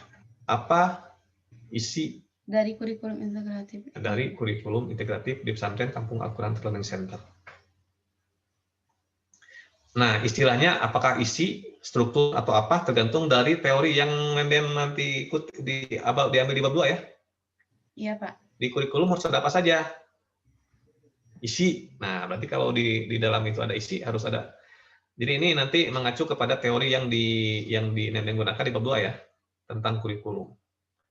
Kurikulum itu harus ada apa saja? Pertama, harus ada isi. Nah, berarti apa isi dari kurikulum dari pesantren? Di pesantren Kampung Quran Learning Center. Yang kedua, tadi yang Nenek tanyakan. Yang bagaimana penerapannya, Pak? Jangan dulu Atau bagaimana. yang Bagaimana. siapa? Yang itu, Pak? Yang para pendirinya atau yang mana?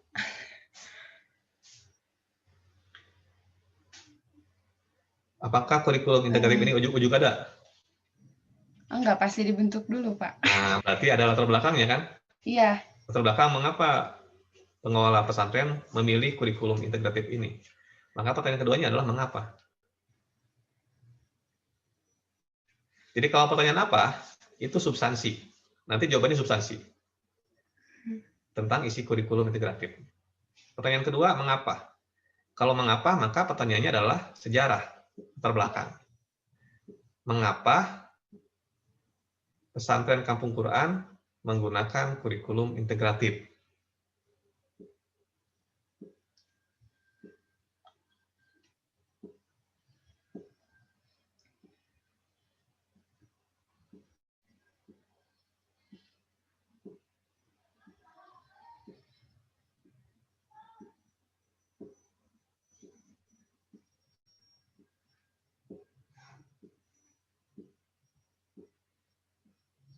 Nah, nanti kan ada latar belakang historisnya, latar belakang psikologisnya, latar belakang idealnya, macam-macam mungkin nanti ditemukan di latar belakang ini ya. Jadi kalau mengapa pesantren menggunakan ini, nanti jawabannya berkaitan dengan latar belakang lahirnya kurikulum ini, kan? Dan ya. Yang ketiga apa? Yang ketiga. It's what sudah, why sudah.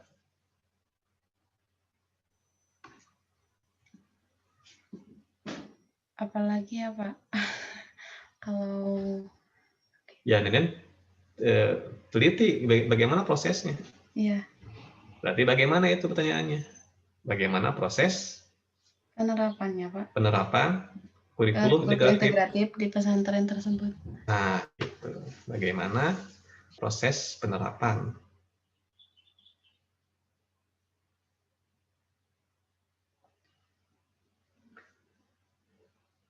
Atau tidak pakai proses pun tidak apa-apa ya, bagaimana penerapan kurikulum.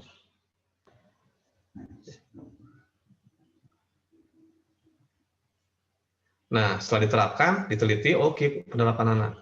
Apalagi yang keempat?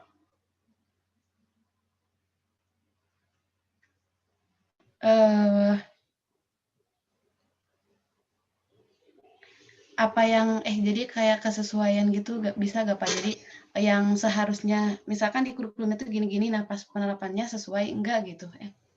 Nggak usah, itu nanti dianalisis. Maka nanti yang keempat adalah kaitkan dengan yang judulnya apa? Penguatan integrasi akhlak mulia dan wawasan.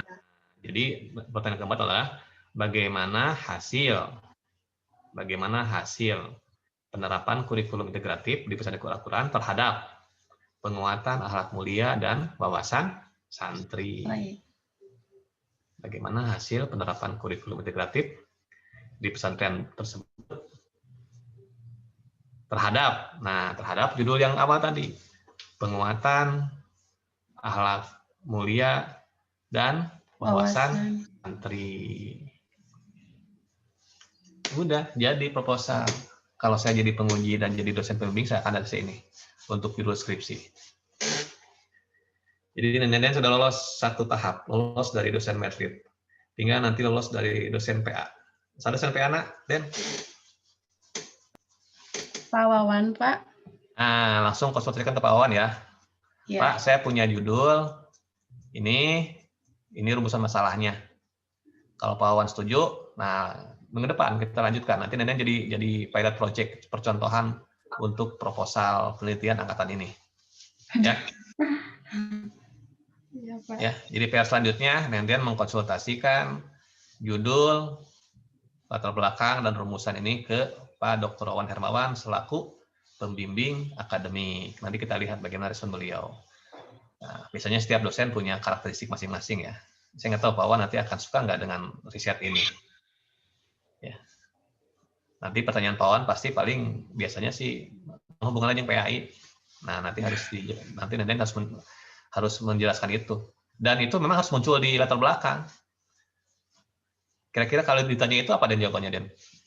Hubungannya apa riset-riset Anda dengan PAI?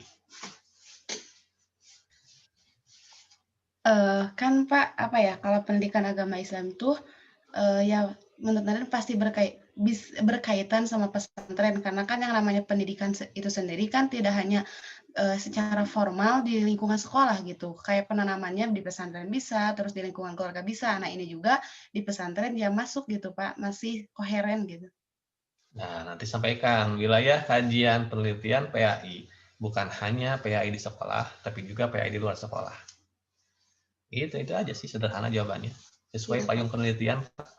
Di payung penelitian itu pendidikan atau pembinaan keagamaan tidak hanya dilaksanakan secara formal mulai jalur pendidikan di sekolah, tapi juga melalui pendidikan non formal, informal, bisa di keluarga, bisa di masyarakat. Salah satu elemen masyarakat yang menyelenggarakan pendidikan keagamaan bagi masyarakat adalah pondok pesantren. Ini sederhana sih jawabannya sebenarnya. Biasanya itu kan hanya pertanyaan menguji saja sih. Kalau bisa jawab ya lanjut. Ini ya, PR ya. Iya Pak. Nih Anda sudah dibantu nih 4 rumusan pertanyaan penelitiannya, jadi beruntung nih menjadi relawan bisa terkondisikan ya. Kalau yang lain kan belum tentu ya, karena ini ada 74 orang. Kalau dibahas semua nggak mungkin ya. Tapi yang lain bisa belajar dari Nenden. Seperti apa ya?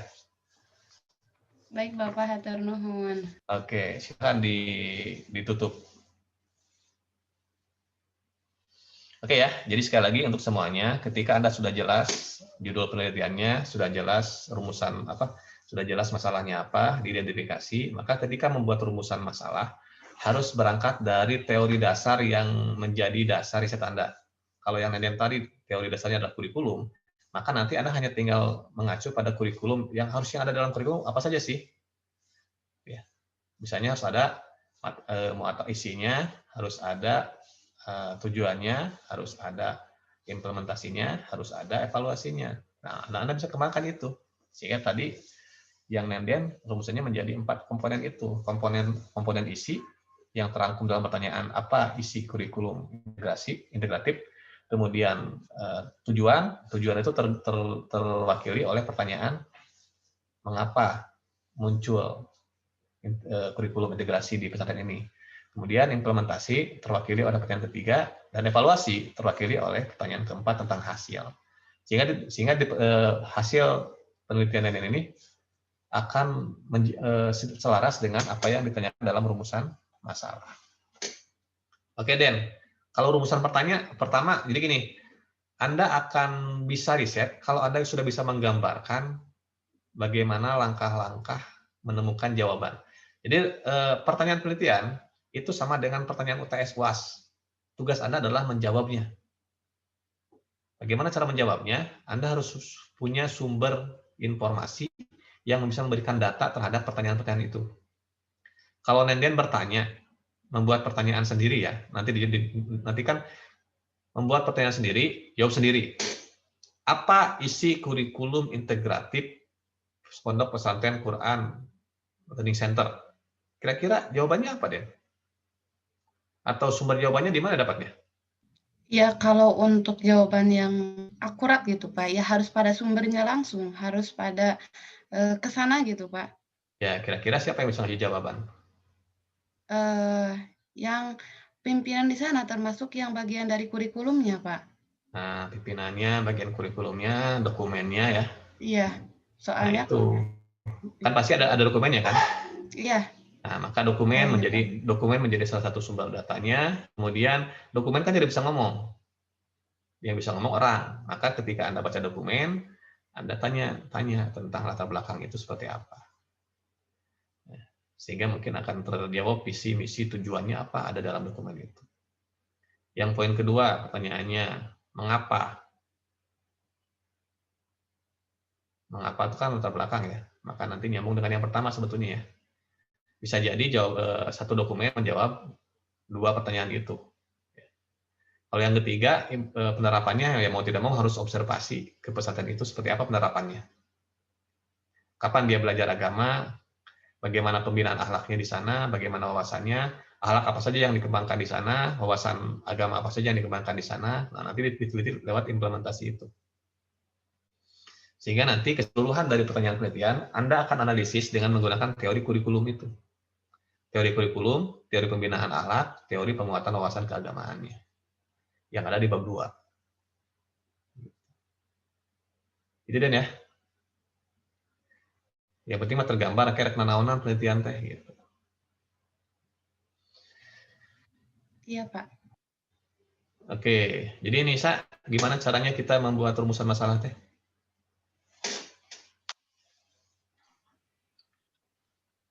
Rumusan masalah.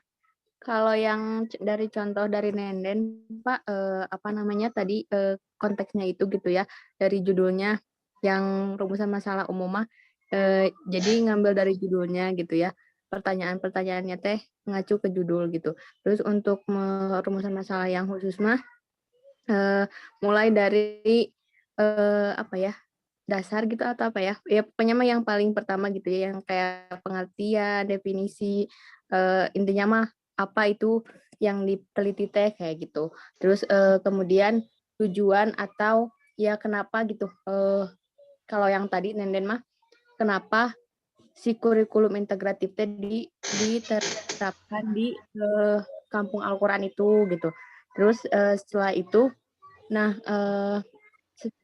apa ya, efek dari penerapan kurikulum itu teh apa gitu ya. Jadi bahan penelitiannya teh kesananya gitu, bagaimana penerapannya, bagaimana hasilnya, itu Pak.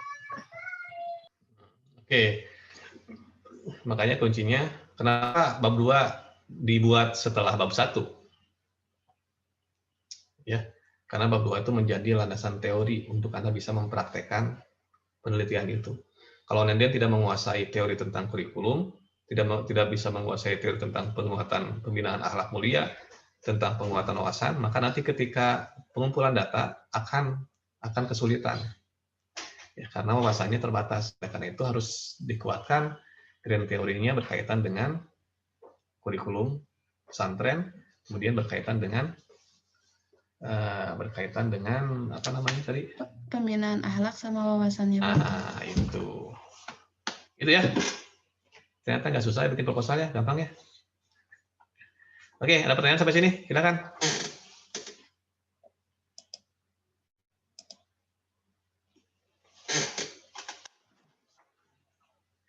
Oke, saya tunggu pertanyaan dari Anda.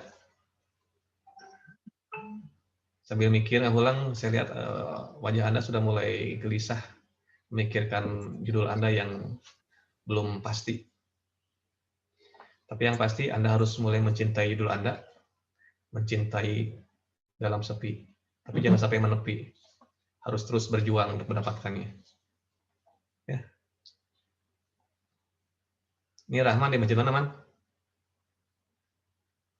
Masjid Tasik, masjid biasa. Ada wifi-nya sana ya? Nggak ada. Oh, oke, pakai wifi gratis. Nggak, Pak. Ada kuota banyak.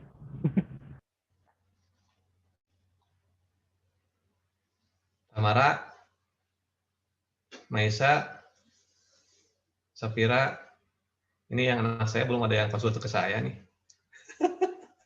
Ini mau Pak nanti. Ya. Bapak kemarin kan saya udah ke Bapak. Datangnya pas saya mau pulang. Iya, tadinya Bapak ngajar katanya. Ya, yang bimbingan saya kasih privilege lah, boleh langsung bimbingan. Langsung ya, proposalnya ya. Karena kewajiban saya sebagai dosen PA membimbing sampai Anda lulus. Ya, hanya kebetulan dosen bimbingnya dosen mata kuliah atlet. Gitu. Ya, nanti silakan kalau mau bimbingan langsung. Sawaya sih, pohon deui saya bimbingan teh Tamara, Maisa, Jara, Aziz, Sarah. Banyak ya. Cuma belum lama, sudah lama tidak konsultasi ya. Tahu-tahu mau selesai weh. Oke ya, saya tunggu yang mau bimbingan, tapi bukan semuanya ya, khusus untuk yang bimbingan saya dulu, yang PA saya. Hari Selasa besok boleh lah, Selasa saya nggak ada kelas. Selasa atau Kamis lah, boleh ketemu di kampus. Ya.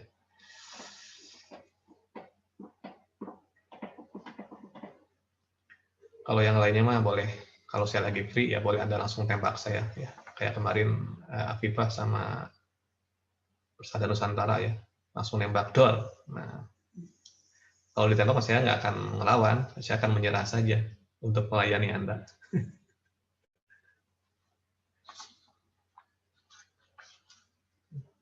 Tapi kalau yang nembak mah ya dia sikon, kalau pas sikonnya saya mau cabut ya nggak bisa melayani ya. Bahasanya itu bagus. Oke, silakan saya sambil nunggu Anda bertanya, saya baca dulu surat.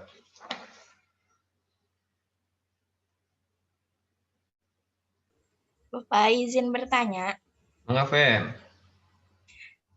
Mengenai rumusan masalah, Pak.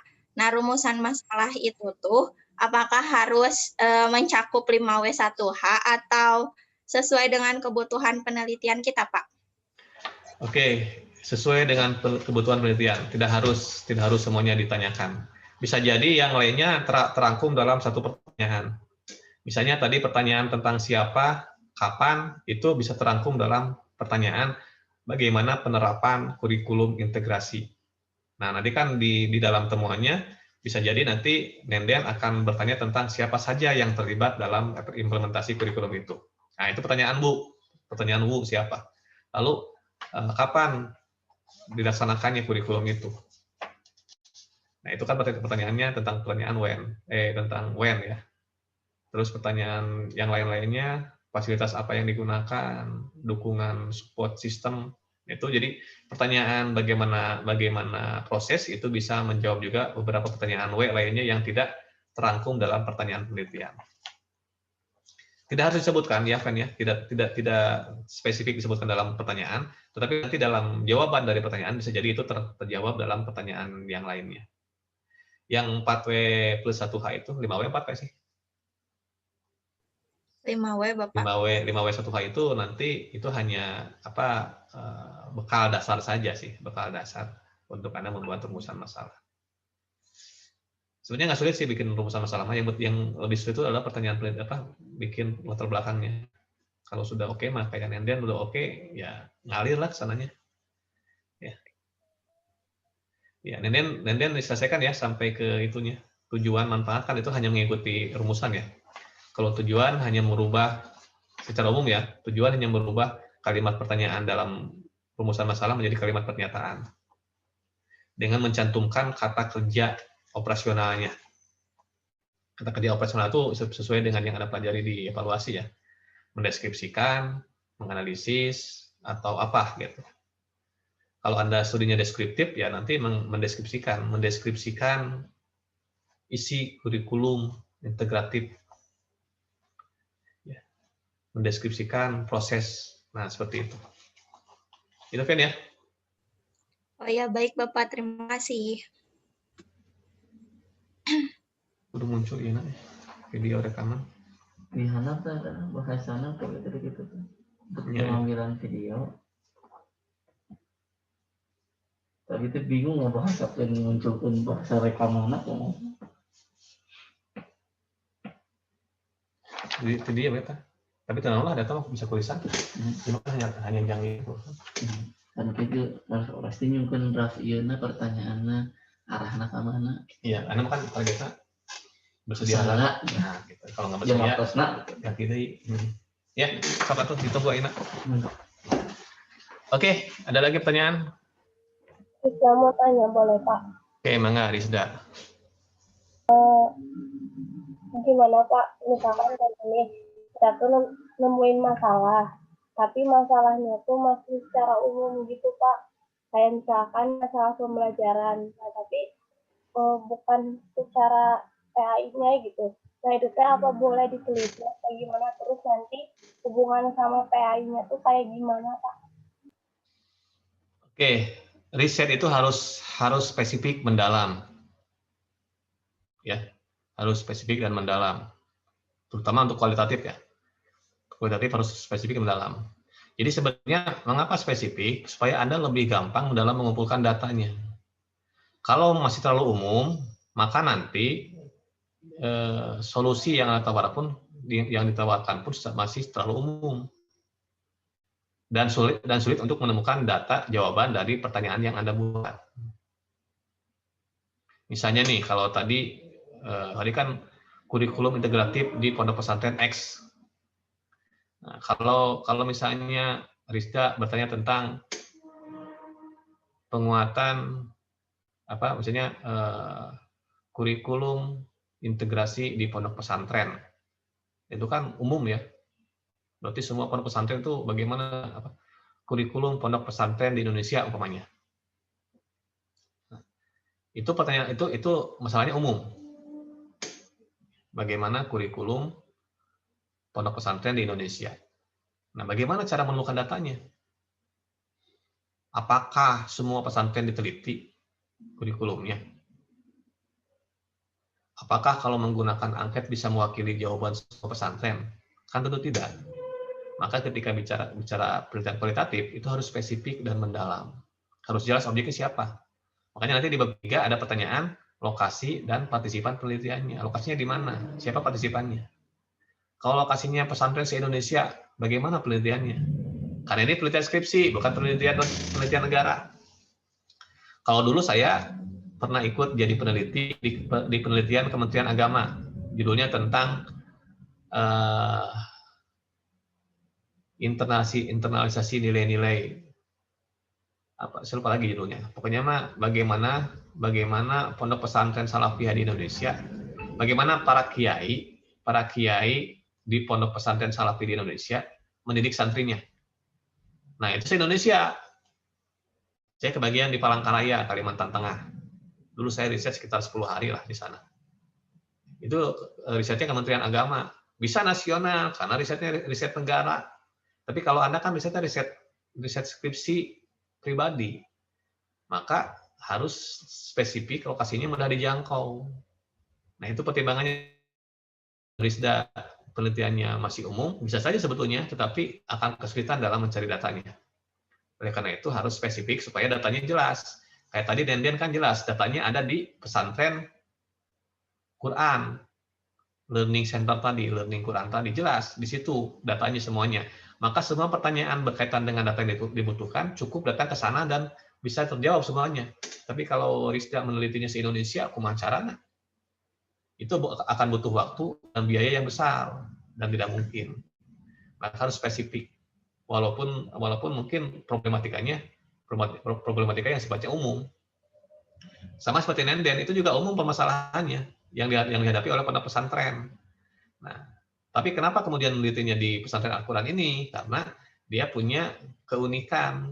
Pesantren ini punya keunikan karena dia mengintegrasikan antara pendidikan keagamaan, akhlak mulianya dengan penguatan wawasan globalnya itu. Nah, itu. Itu saya. Terima kasih. Ya. Apalagi kalau Anda memilih permasalahan tentang strategi pembelajaran, metode pembelajaran yang harus spesifik tentang ke-PAI-an. Tidak bisa menjadikan latar belakang permasalahan guru-guru biologi, guru-guru sejarah dijadikan dasar untuk penelitian PAI. Harus berdasarkan problematika fenomena yang dihadapi oleh guru-guru PAI. Itu ya, bisa ya. Iya, Pak. Terima kasih. Ini kalau yang latar belakang sudah semuanya dikerjakan ya. Denisa sudah, yang kemarin diperbaiki lagi, Denis? Udah, Bapak, cuman belum dikirim. Iya. Nah, jadi sekarang langkah Anda selanjutnya adalah melengkapi bagian pendahuluan itu. Latar belakang, rumusan masalah, tujuan sampai manfaat. Minimal itu dulu lah. Ya, latar belakang masalah, rumusan, tujuan, manfaat. Itu dulu dilengkapi ya. Tujuan itu, sekali lagi, tujuan itu Anda hanya tinggal mengoperasionalkan kata kerja operasional dari rumusan masalah. Mengapa diganti dengan kata kerja operasional? Menganalisis, menjelaskan, menggambarkan. Nah, itu kata-kata kerja operasional yang digunakan untuk tujuan. Manfaat nanti Anda jelaskan manfaat teoritis, manfaat praktis. Manfaat teoritis jelaskan kira-kira kontribusinya apa riset Anda terhadap teori. Nah, kalau Nenden teori tentang pembinaan akhlak mulia, teori tentang penguatan kurikulum di pondok pesantren. Sehingga nanti kalimatnya menjadi lebih sederhana. Penelitian ini, kalau karena ini proposal, maka masih akan ya. Penelitian ini diharapkan akan memberikan kontribusi bagi perkembangan secara konseptual, teori-teori yang berkaitan dengan penguatan akhlak mulia, penguatan wawasan, dan kurikulum di pondok pesantren. Secara praktis, penelitian ini dapat menjadi apa istilahnya? Best practice, pengalaman terbaik yang dapat diadopsi oleh pesantren lain yang mengalami problematika yang sama. Sih nggak akan jauh dari kata-kata itu. Jadi berkontribusi secara teori. Nah, teori apa yang bisa dikontribusi oleh penelitian Anda? Kemudian berkontribusi secara praktis dalam hal apa? Misalnya dalam hal implementasi kurikulum di pondok pesantren, dalam hal mengembangkan program penguatan akhlak mulia, dalam hal penguatan wawasan keagamaan. Jadi sifatnya praktis. Nah, itu. Ya, jadi Anda harus sudah bisa menyelesaikan 4 aspek dalam proposal: latar belakang, rumusan, tujuan, dan manfaat. Tujuan manfaat nggak terlalu sulit karena sederhana bahasanya dan biasanya agak baku ya, gitu-gitu keneh gitu. Mungkin yang nanti akan berkembang itu adalah di latar belakang. Rumusan masalah kalau latar belakang sudah oke, itu juga nggak sulit ya. Latar belakang masalah rumusan masalah kalau latar belakang sudah oke nggak sulit. Yang sulit memang sekarang ada di penyusunan tentang masalah. Tapi yang terpenting yang tadi komponen saya sampaikan, yang konteks, kesenjangan, identifikasi masalah, kemudian fokus, sampai solusi yang ditawarkan, itu harus muncul dalam latar belakang masalah.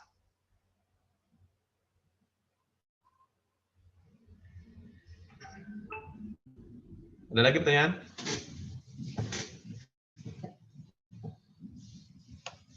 Cukup ya? Rabu depan, ini buku Pak Abbas, ada jawaban dari penerbitnya.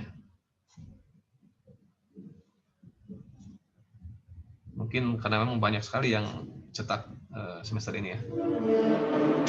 Tapi yang buku Pak Abbas nanti akan kita gunakan untuk mengkaji tentang langkah-langkah dalam pengumpulan data, langkah-langkah dalam literatur review, langkah-langkah dalam pengumpulan data, sampai pada analisis data dan pelaporan. Di sana lengkap di buku itu. Jadi yang sampai pekan ini kita bicara dulu sampai kepada 4 komponen dalam latar belakang masalah ya. 4 komponen dalam pendahuluan. Ada latar belakang masalah, ada rumusan masalah, ada tujuan, ada manfaat. Mudah-mudahan pekan depan semuanya sudah selesai 4 komponen ini. Nanti kita coba baca yang punya Nenden, yang punya Hamdi, kalau ada perbaikan.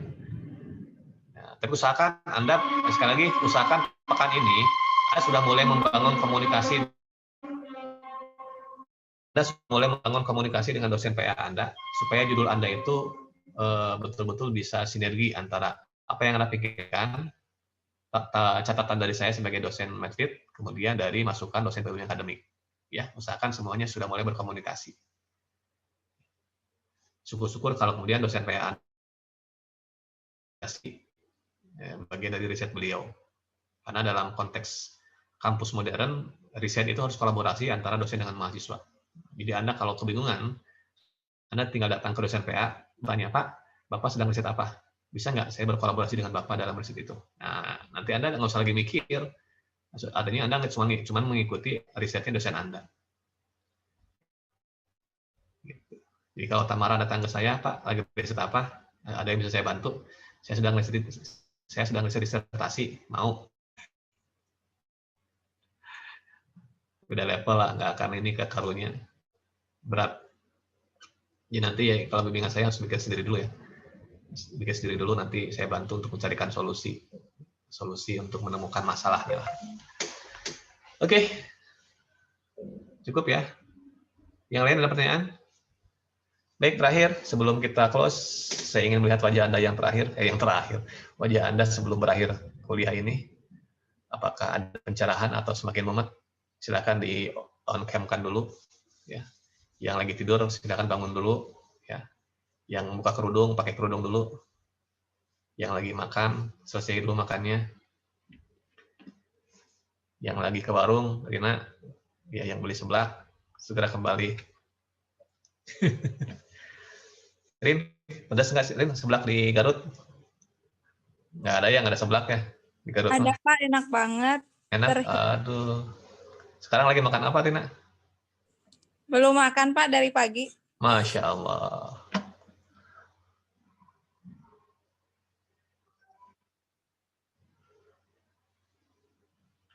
Rin, coba Rin, satu bait Rin. Mencintaimu dalam sepi. Kayaknya Nisa deh Pak yang cocok ini. Oh Nisa. Nah. Ya. Nis. Punya itu Nisa. Coba Nisa. Nisa nih kalau di laptop saya di atasnya ada Ali, di bawahnya ada Rahman. Ya. Cek Nis. Mencintaimu dalam Melina Pak, Melina. Melin. Masa harus kembali ke penyanyi kita? Ya, Satria Perdana. Satria, coba.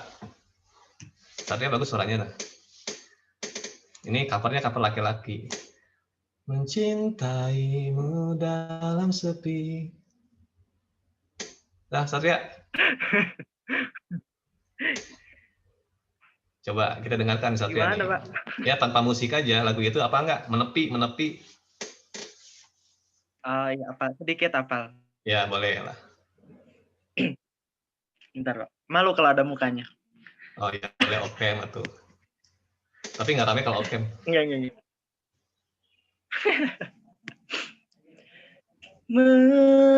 Mencintai dalam sepi dan rasa sabar mana lagi.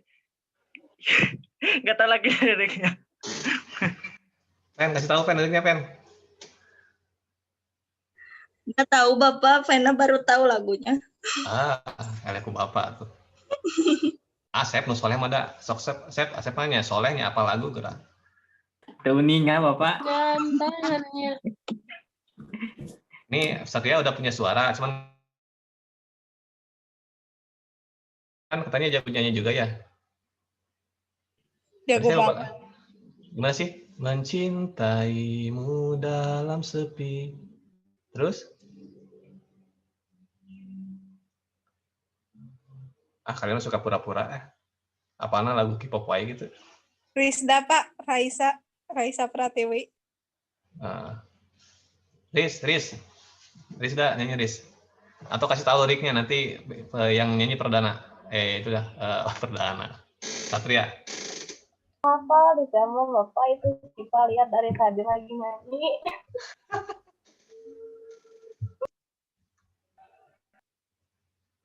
Ya kalau lagi mumet ya otak kanannya digunakan, otak kiri simpan dulu. Liel. Nah ini ada dari Rahman. Mencintai dalam sepi dan rasa sabar. Mana bisa catat teh? Mencintai dalam sepi dan rasa sabar mana lagi yang harus kupendam dalam mengagumi dirimu. Melihatmu genggam tanya, nyaman di dalam pelukannya yang mampu membuatku tersadar dan sedikit menepi. Gitu.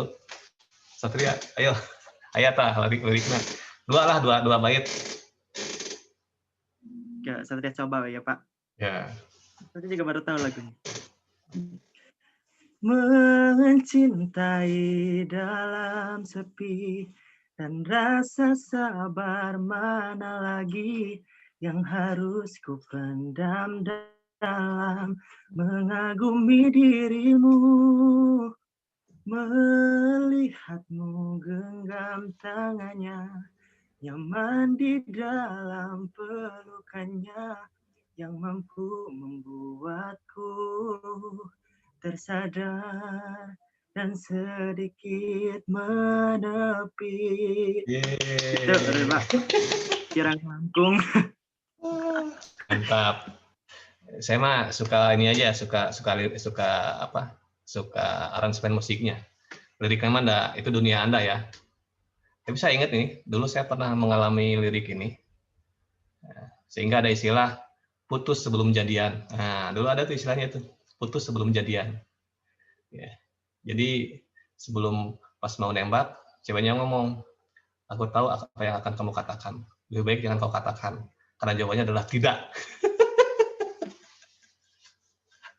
Itu namanya istilahnya putus sebelum jadian. Jangan jadian harus diputuskan. Oke semuanya, yang penting otak kiri otak kanan tetap berjalan ya. Ketika otak kiri Anda sudah mentok, maka gunakan otak kanan. Otak kanan biasanya musik, hiburan, menikmati alam, ya macam-macam lah caranya. Olahraga itu bagian dari kita menggunakan otak kanan kita. Ya, ketika otak kiri kita sudah lelah dengan dunia akademik, maka saatnya otak kanan bekerja supaya hidup kita jadi berimbang. Pusing itu ketika terjadi ketidakseimbangan antara otak kiri dengan otak kanan. Maka hidup harus dinamis, hidup harus seimbang supaya kita bahagia. Barakallahu walakum. Wassalamualaikum warahmatullahi wabarakatuh. Waalaikumsalam warahmatullahi wabarakatuh. Banyak Bapak. Jangan live ya. Terima kasih Bapak.